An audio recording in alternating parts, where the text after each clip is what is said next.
naman yun?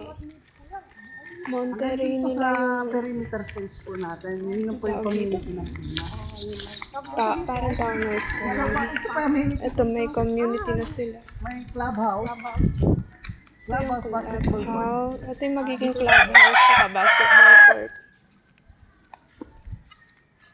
Ayan, natin yun na yung swimming pool nila. Ito po yung townhouse namin, ito po yung 1.1 po naman. Ito yung daw yung 2 bedroom, wala pong CR sa taas. So, may babae. Ang floor area, 36. Yung po, floor.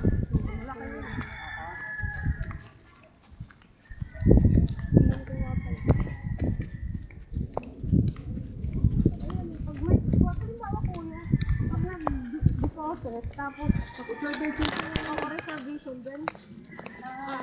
May ilan, bago i-start yung pagkayo? Kung mag-abuse po kayo ng 20% down payment po, ano po